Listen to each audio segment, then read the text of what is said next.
Welcome back to What's Now. COVID-19 has been devastating for so many reasons, but for small businesses, some have been unable to recover. Many of our favorite small businesses have had to close. What can we do to support small business and help out during this tough time? Well, let's find out. Small business is at the heart of every community. But what if your favorite local coffee shop disappeared? Who would we call if we didn't have the local plumber close by? Well, these small businesses play an essential role in our everyday lives and are suffering now, especially during the holidays. Nationally recognized small business columnist and expert Jean Marks is here with tips on what we can do to help. Thanks for talking with us today, Jean. Thanks for having me on, Christine. So what is the far-reaching impact the pandemic is having on small businesses and their communities?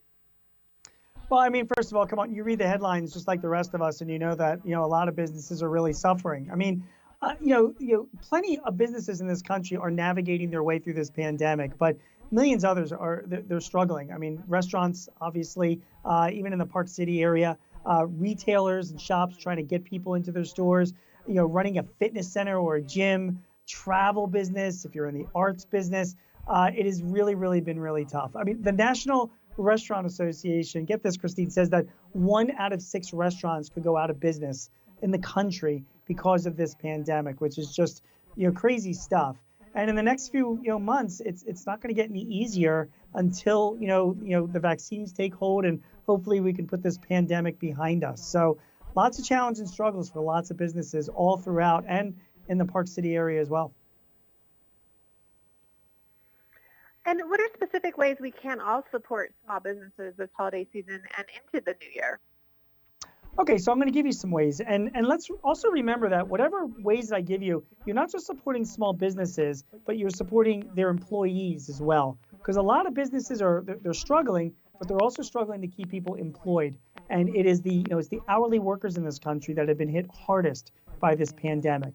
So let me give you 5 things to do. This is what you and I could be doing, Christine, to help out our local businesses, right?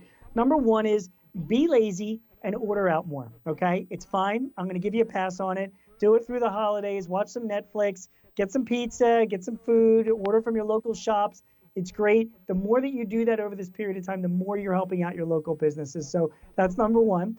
Number 2 is buy gift cards from your local businesses. I mean, you'll use them later on in the year or give them out as gifts, but it's cash in the bank for these businesses right now. Over tip their employees. I mean, like I said earlier, a lot of these businesses they're struggling to keep their people employed, and these hourly workers need help. So even if you've ordered something and you're just going there to pick it up, leave a tip for the workers in the restaurant or in the store as well. It really goes a long way. Follow these businesses online if you can and leave nice recommendations if you can. And also, if you can, volunteer. There are some nice organizations in the Park City area. SCORE is one of them. Small Business Development Centers is another one of them. You can give some time, some advice, and some resources. Every little bit helps. So be lazy and order out. Get gift cards. Over tip those employees. Follow and leave good reviews for your businesses and your community, and volunteering your time. Those are at least 5 ways that both you and I can try and help out our local businesses. Tell us about the Open for Business Fund and how it helps small businesses in some areas.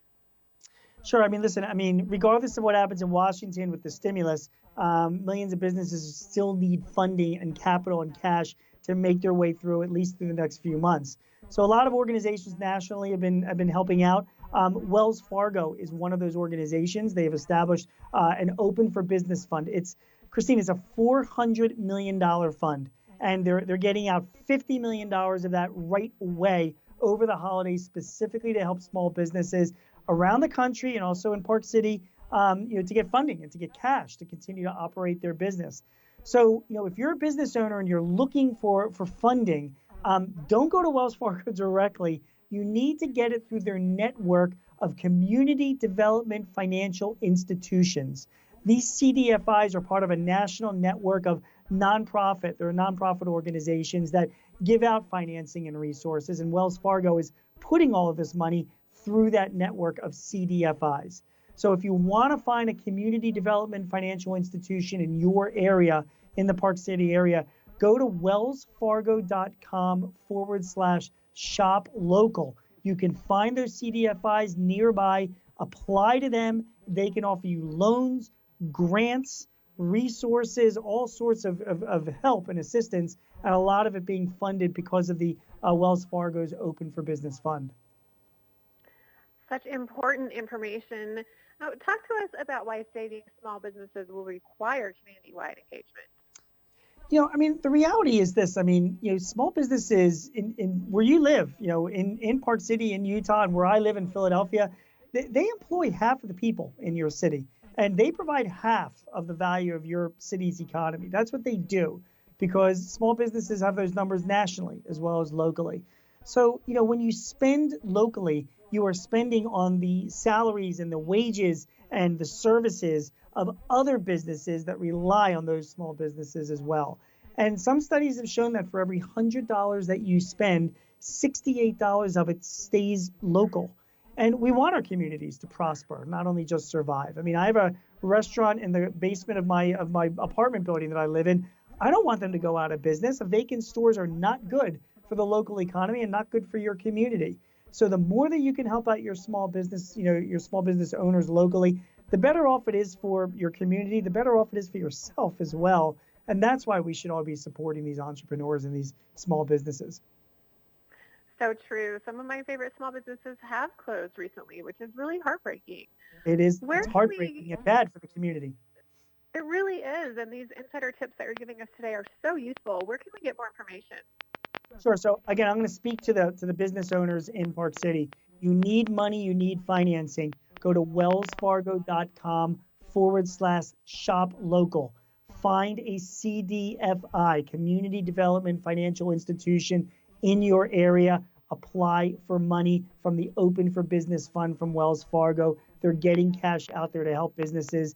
You're going to need that cash to see you through the next few months. And hopefully by mid-year of 2021, we'll start seeing some improvement in the economy. Well, thank you so much, Gene Marks, for giving us this important information and for helping the small businesses right here in our local community. Thanks, Christine. You take care. Thanks for watching this episode of What's Now. Be sure to tune into Park City Television all day long. You can find out exactly what our programming is by heading to our website, parkcity.tv. Also follow us on social media, Twitter, Instagram, Facebook. We are at Park City TV. Find out in real time exactly what we're doing and what you need to tune into. Thanks for watching. We'll be back next time. I'm your host, Christine Napier.